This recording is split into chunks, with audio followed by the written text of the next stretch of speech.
We are back with the Mayor's Budget Improvement Discussions with Human Resources. We have John Kennedy with us today.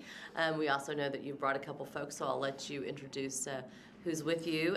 We'll take a moment just to recognize the council members who are also with us. Behind you, we have Councilmember John Cooper. We also have Councilmember Larry Hager. We appreciate that they have also joined us. Just for the viewers at home, just a reminder that we'll have more requests for funds than we will have available revenue. So as we have these discussions, we'll at the end of all of the budget request, we'll have a look at what we've been asked for and then allocate the dollars according to the best use for Davidson County taxpayers. So, John, first of all, thank you. You have spent the last several months as the interim director of HR.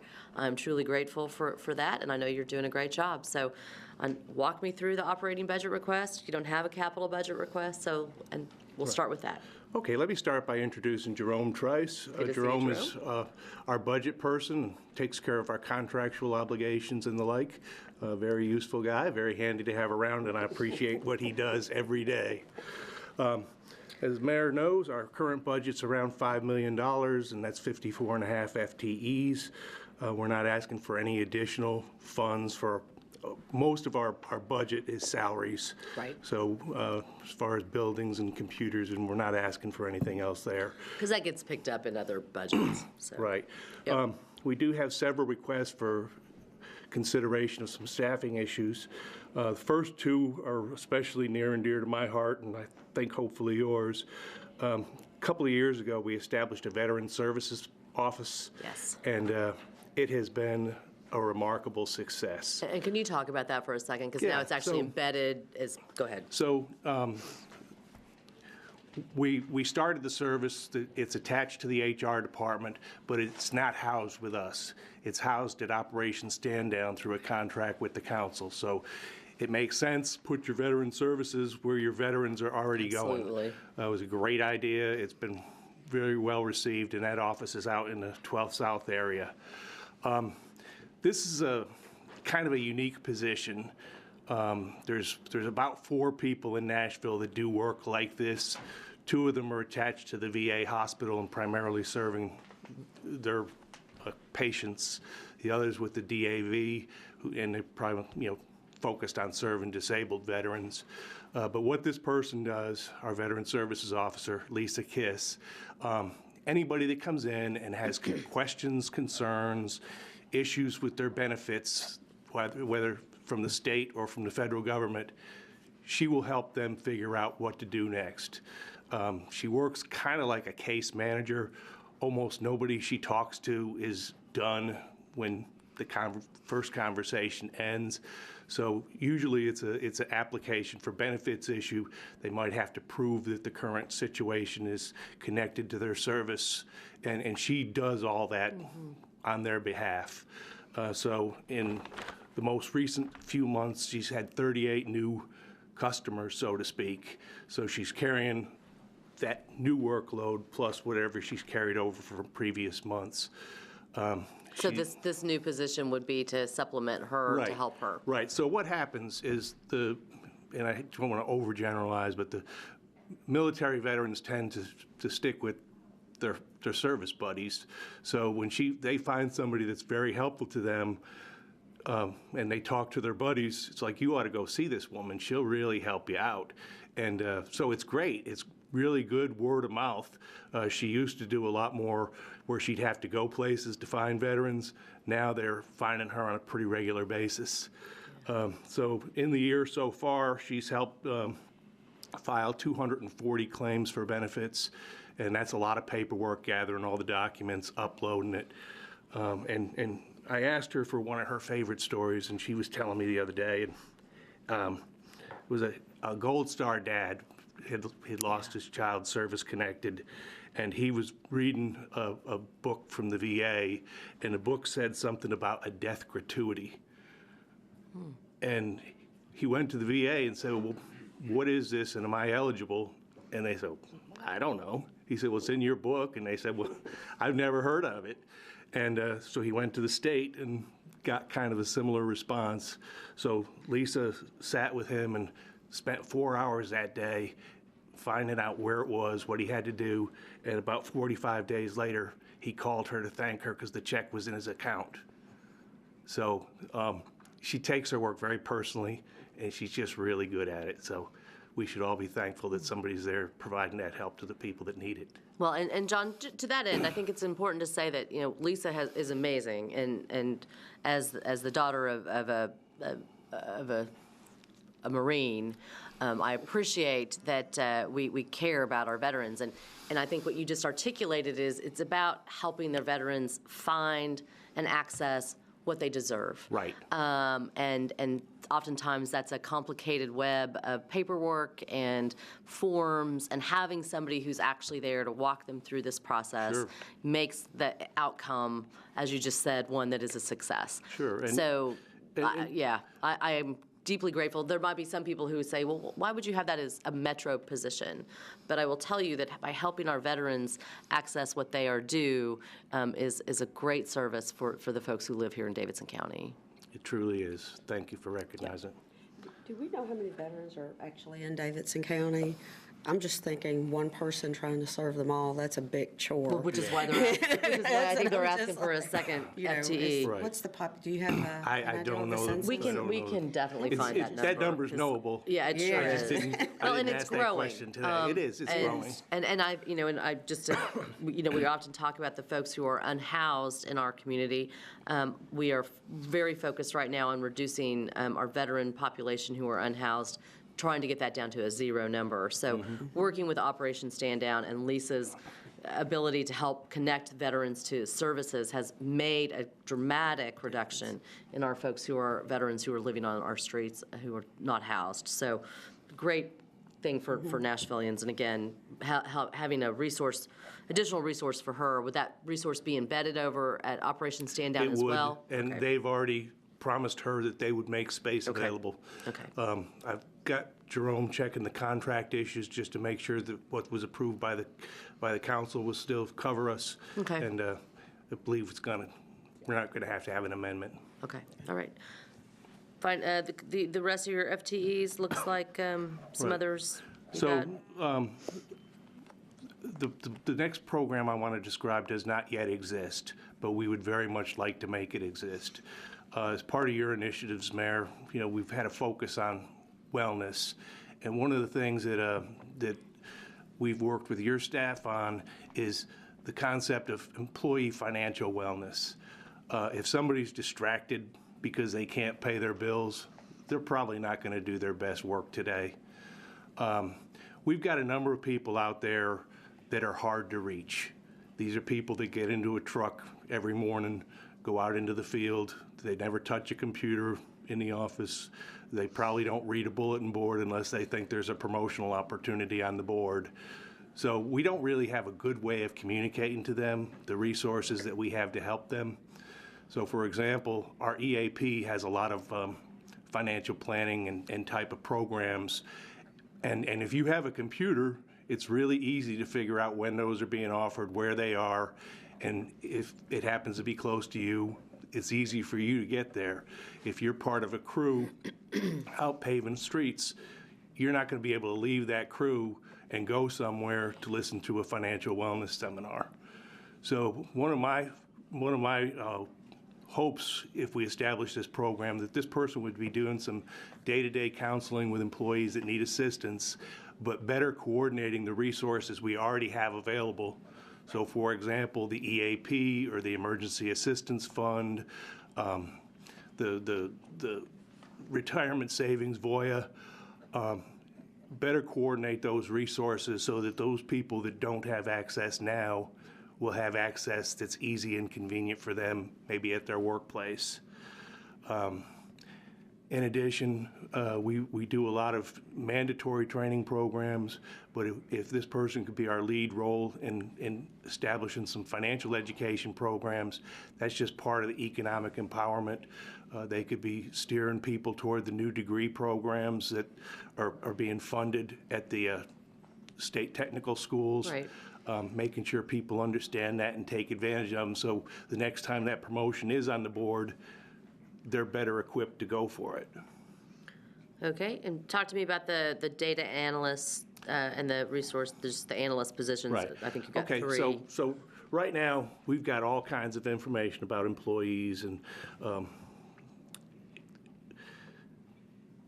so periodically, we have to have reports that, ad hoc, regular reporting, and we've got one data specialist who knows those systems inside and out, and if there's the data in the system, she can figure out how to get it out. She, like me, is nearing retirement age, and we're getting some new systems online this year, the Hyperion system, for example, our new financial backbone.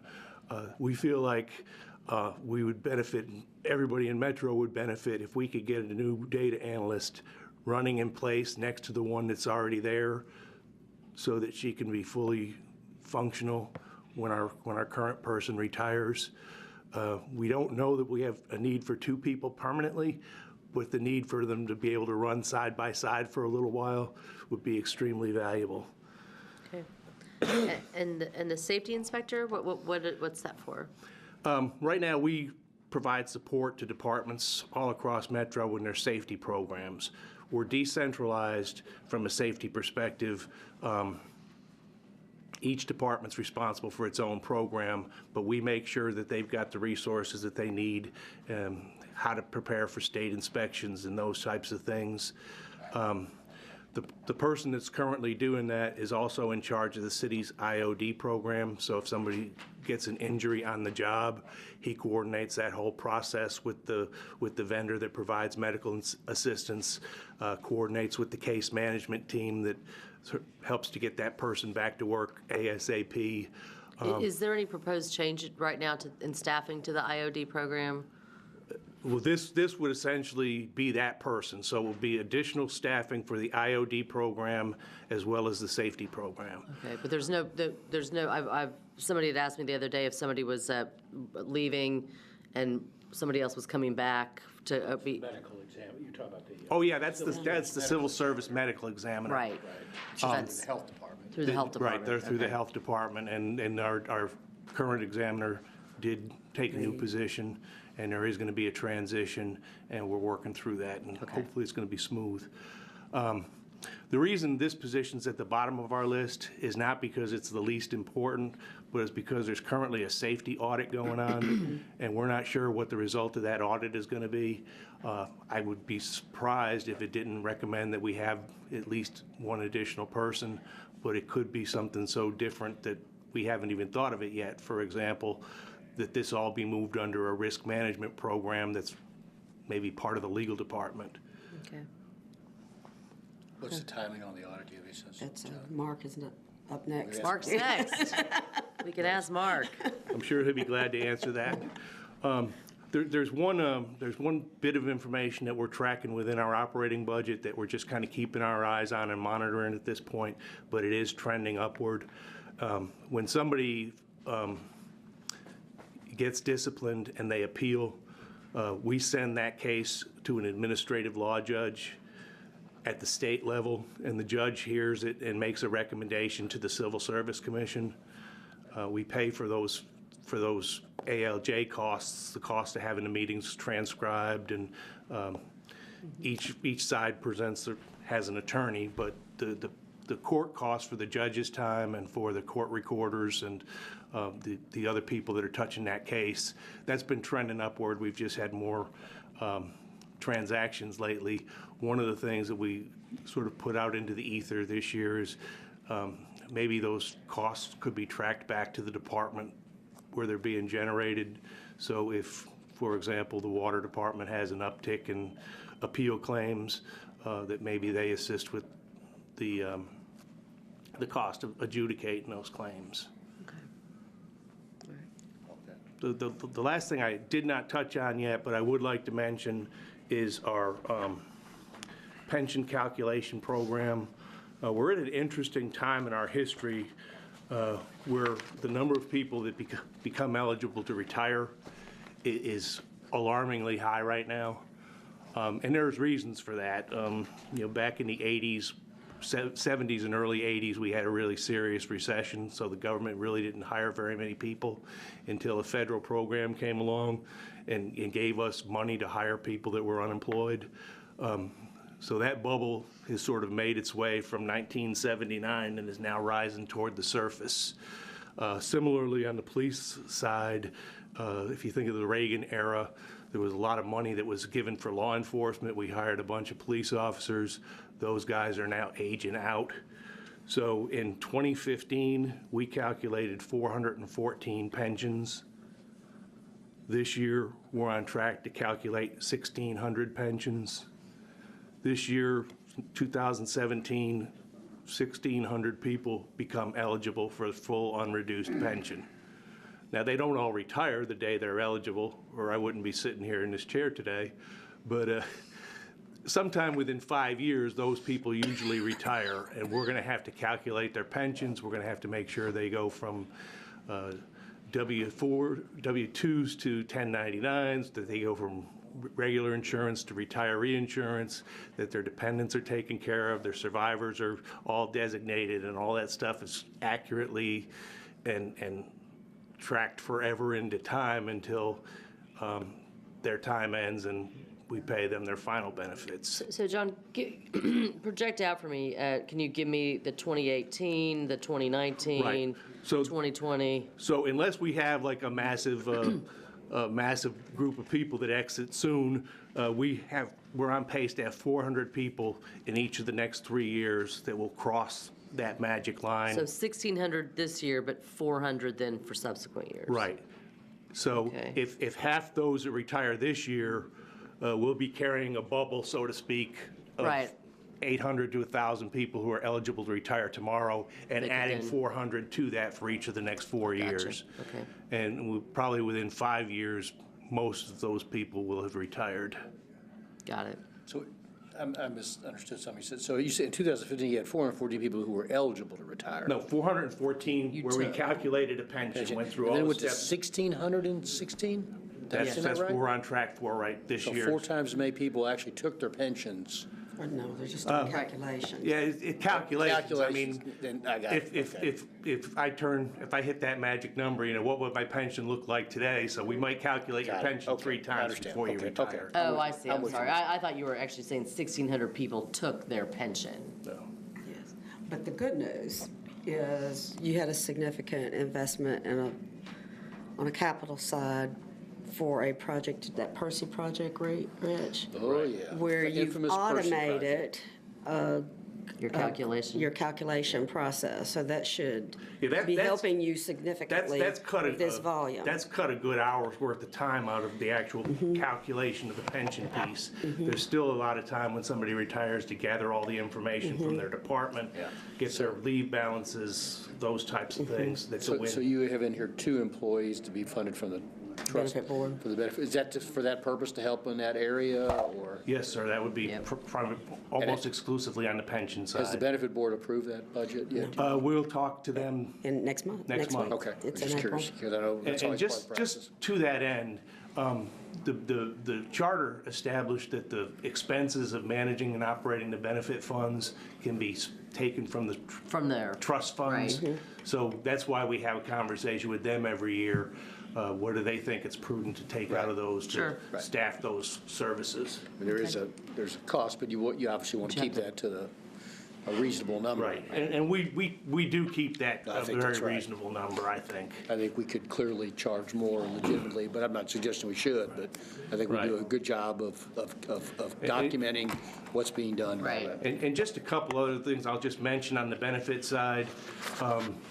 We have a new thing that we're required to do now, and that's called a qualified domestic relations order. Right. So if people are getting divorced, what is the wife's fair share or the husband's fair share of the Right. spouse's pension? And And that's a state law. it's a state law, and we were calculating 0 of those a couple of years ago. This year, the number's not huge, but it is trending up now that people realize that they can get this service. So we're on track this year to do 50 of those. All right. Any other questions? No. No. Thank you, John. Thank you so much. Thank you so much. Appreciate you guys. Thanks.